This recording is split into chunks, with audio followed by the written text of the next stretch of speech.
The auctioneer dropped the gavel at $100 on a Saturday morning that smelled like coffee and cut hay, and the laugh that followed came from the back of the crowd, loud and easy, the kind of laugh a man uses when he wants to be sure everyone hears him spending nothing at all.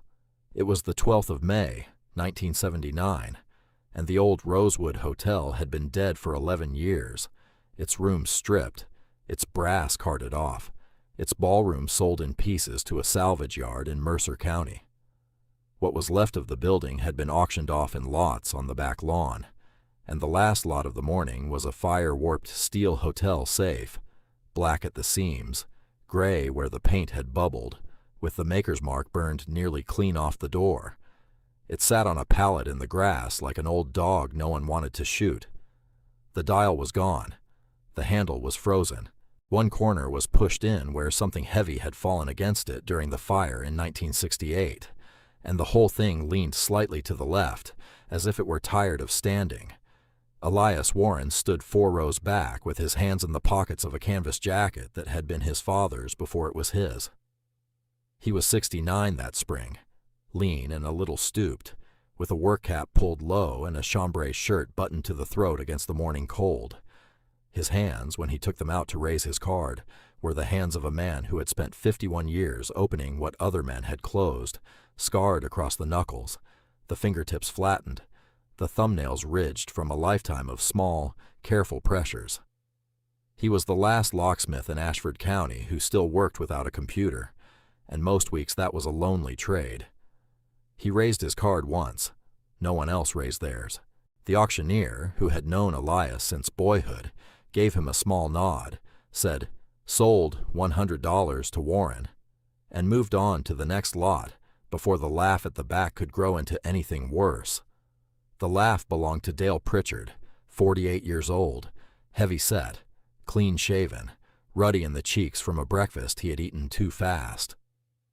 Dale ran Pritchard Realty out of a storefront on Main Street, drove a champagne-colored Lincoln that he washed every Sunday, and wore a sport coat the color of a peach that had gone one day past ripe. He had a gold ring on his little finger and a wristwatch that caught the sun whenever he lifted his arm, which was often. $100 for a dead hotel safe," Dale said, loud enough for the front row. "Elias, you just bought yourself the world's ugliest paperweight.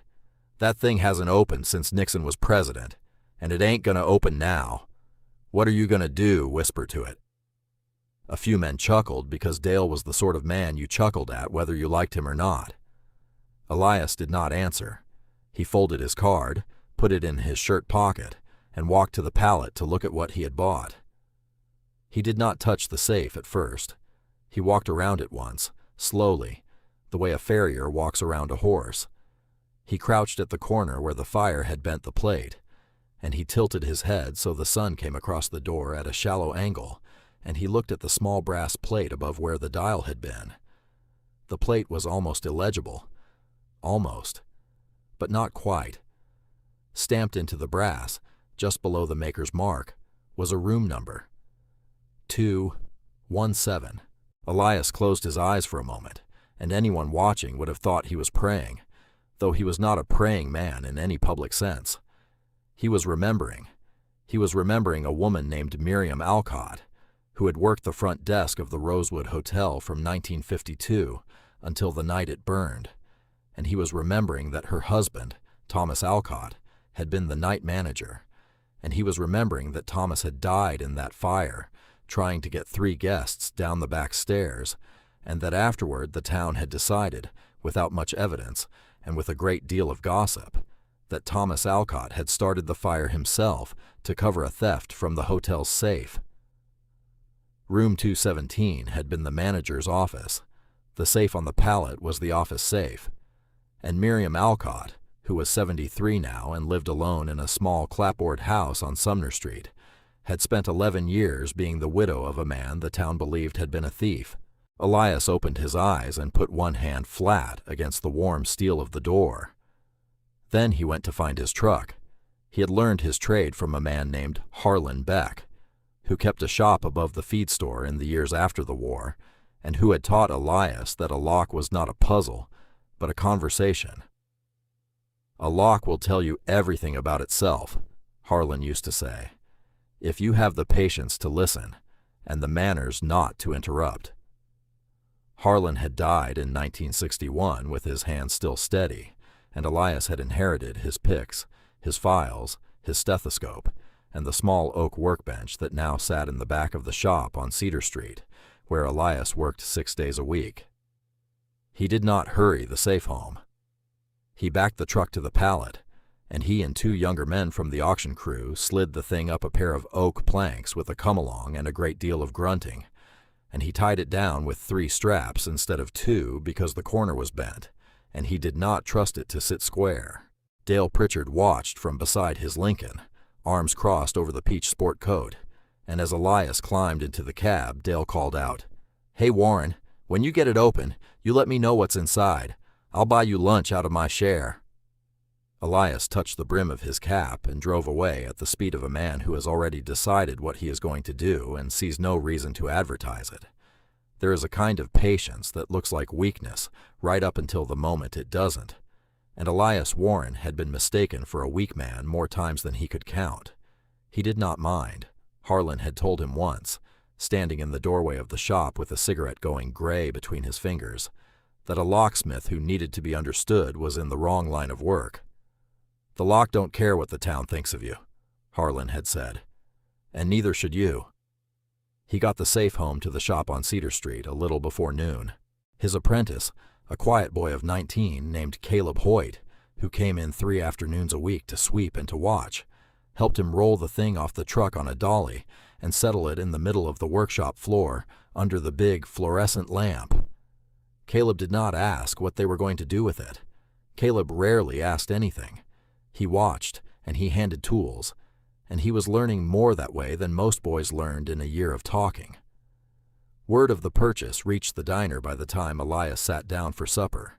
He ate at Marlene's on Wednesdays and Saturdays, always the same booth, always the meatloaf on Saturdays, and he heard the murmur move around the room before it reached him. A man at the counter, a farmer named Roy Delaney, who had known Elias since the 4th grade, slid onto the bench across from him with a cup of coffee and a face that was trying to be polite. "You bought the rosewood safe," Roy said. "I did." "Dale's telling everybody you paid $100 for a paperweight." "He would." Roy stirred his coffee. "Elias, that thing ain't opened in 11 years. 2 safe men from Columbus came out in '69 and gave up on it. The insurance folks wrote it off. Whatever was in it, if anything was in it, it's fused solid or burned to ash." Elias cut a piece of meatloaf and chewed it and swallowed it before he answered. "It'll open," he said. "That's it? It'll open." "That's it." Roy looked at him a long moment, and then he shook his head the way old friends shake their heads at each other, and he went back to the counter. The murmur in the diner shifted into a lower register but did not stop, and Elias finished his meatloaf and paid his check, and walked home through a spring evening that smelled like lilac and diesel. To understand what Elias was about to do, you have to understand what had happened in room 217 on the night of the 3rd of November, 1968. Thomas Alcott was 51 years old that night, a slow-spoken man with a bad left knee from Korea, and a habit of walking the halls of the Rosewood twice before he locked up. He had been the night manager for 16 years. He was known to be honest to the point of inconvenience. He had once driven 40 miles to return a wallet a guest had left in a nightstand, and he had once refused a Christmas bonus from the owner because he felt the chambermaids had worked harder that year than he had. The fire started in the linen closet on the 2nd floor a little after 1 in the morning. The official finding was that it was electrical, but the official finding came a year later, and by then the town had already decided otherwise.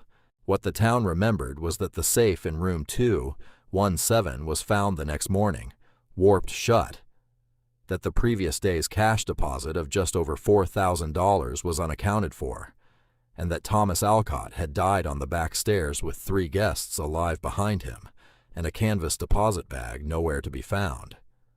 The owner of the hotel, a man named Cyril Draffin, who lived in Cincinnati and visited twice a year, told the sheriff and later a reporter from the county paper that Thomas had seemed nervous the last time they spoke. That was the seed. The town grew the rest of it themselves. Miriam Alcott buried her husband in a plot she paid for with the sale of their car, because the hotel's insurance would not cover a man suspected of arson, and she went to work at the fabric store on 3rd Street, and she stopped going to the Methodist church because of the way the pews emptied around her, and she raised her chin and lived. That was who she was. Elias had known her since they were both children on the same country road, and he had watched the 11 years put lines in her face that had no business being there. He started work on the safe the next morning at 6. He did not attack it. He listened to it. He ran his hands over every seam, every weld, every warped edge, and he made a small chalk mark wherever the steel had moved out of true. He set up a work lamp on a stand and angled it low. He brought out Harlan's old stethoscope, the one with the cracked rubber tubing, and he pressed the bell against the door in 6 different places and closed his eyes for a long time at each one. He was not turning anything. There was nothing to turn. The dial was gone and the spindle behind it had been sheared off in the fire. He was listening to the way the steel had settled, and he was building a picture in his head of what the inside looked like now, 11 years after the heat had rearranged it. On the second day, he began to work on the hinges. The hinges on a hotel safe of that vintage were internal, but the fire had bulged the door outward at the top corner, and Elias believed, and Harlan had taught him to believe, that a safe that will not open through the front will sometimes open through the geometry of its own damage. He drilled a small hole, no wider than a pencil, at a point he had marked in chalk, and he fed a length of fine wire through it, and he bent the wire, and he waited. On the 3rd day, he drilled a second hole and fed a borescope through it, an old fiber optic tool he had bought from a retiring dentist in 1974. He put his eye to it for a long time.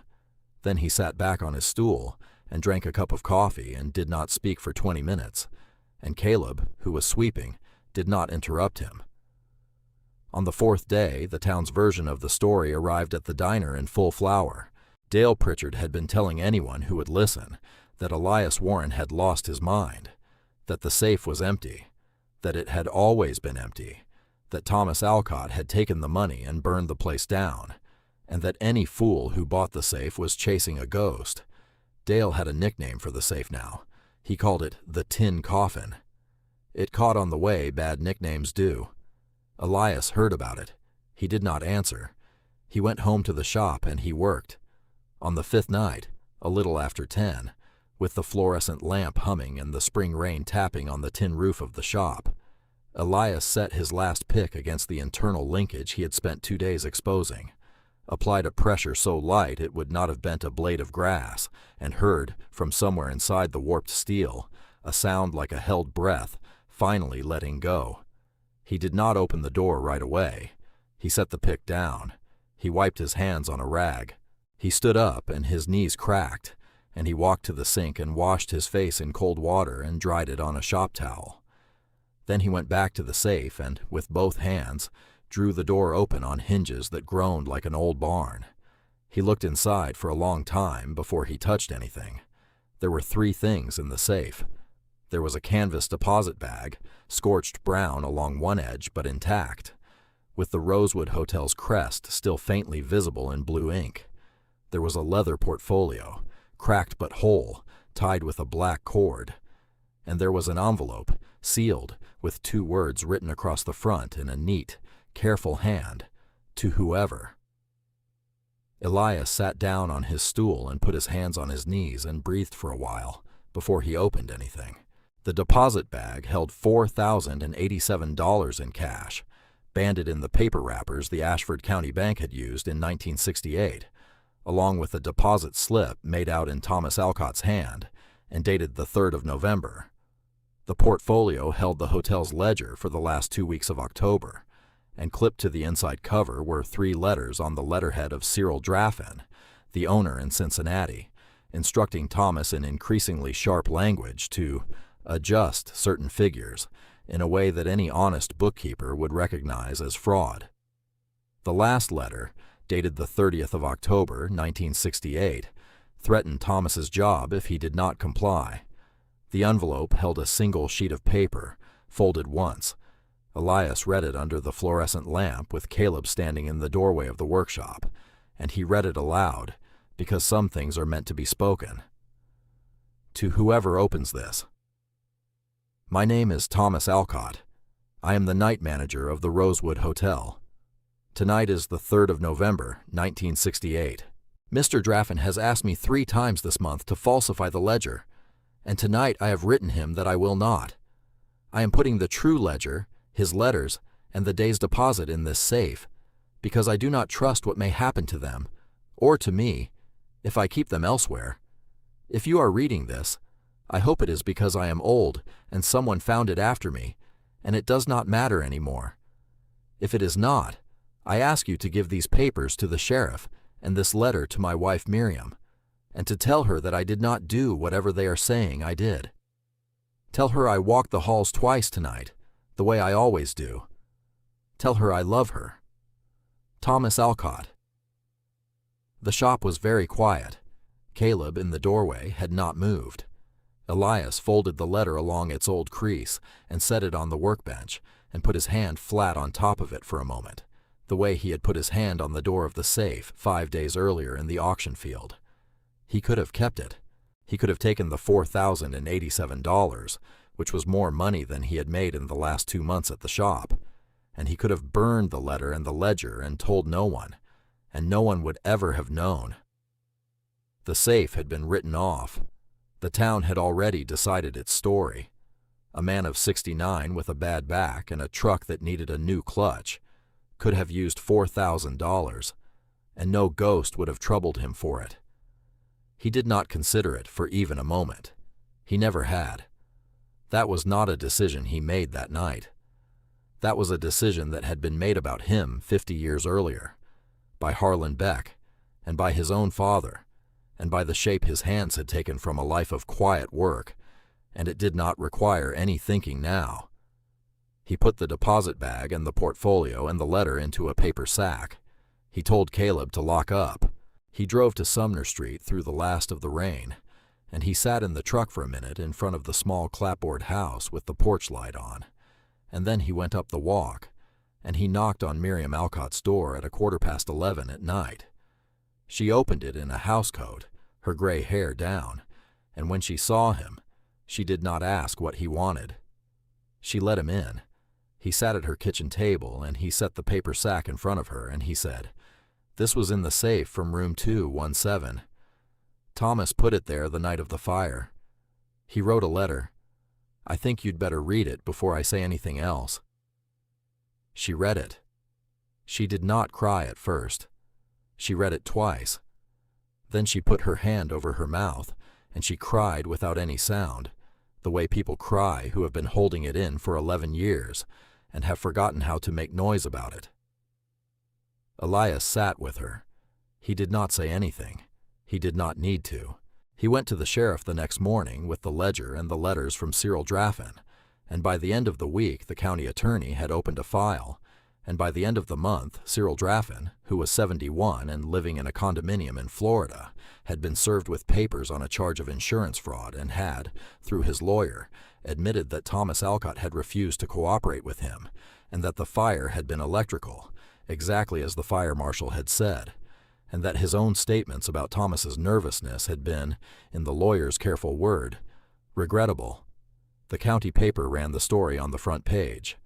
Miriam Alcott's photograph was on the front page too, taken by her fence in the afternoon light, and she was smiling the way a woman smiles who has finally been allowed to set something down.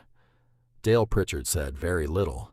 He was seen at the diner twice that week, and he did not sit at his usual table.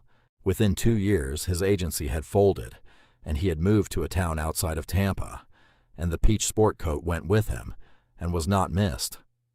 The safe itself was donated, at Miriam's request, and with Elias's quiet agreement, to the Ashford County Historical Society, and it sits now in the front room of the little museum on Court Street, with the door open and a small brass plaque beside it that tells, in 84 words, the true story of Thomas Alcott and the night of the 3rd of November, 1968.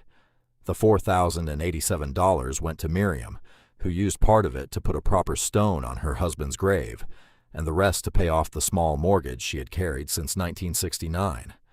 Elias Warren went back to work at the shop on Cedar Street. He cut keys and rekeyed deadbolts, and on Thursday afternoons, he taught Caleb Hoyt how to listen to a lock. He never spoke about the safe unless someone asked him directly, and when they asked, he said only that the safe had opened when it was ready to open, which was not really an answer, and the people who knew him best understood that, and did not press. One evening in the late summer of that year, a little after 7, he walked the 4 blocks from his shop to the museum on Court Street. The front room was empty. The lamps were low. He stood a long time in front of the open door of the safe from room 217, with his cap in his hands, and he read the plaque even though he knew every word of it. And then he nodded once to no one in particular, and he walked home in the blue evening light, with his hands in the pockets of his father's canvas jacket. So I'll leave it with you. If you had been the one who spent 5 nights alone in a workshop with a warped steel door, and finally heard it sigh open, and you had found $4,000 and a dead man's letter inside, and you had known that no one in the world would ever come looking for either one, would you have carried that paper sack across town at 11 o'clock at night to a woman you had known since childhood? Or would you have closed the door of the safe and told the town it had been empty after all?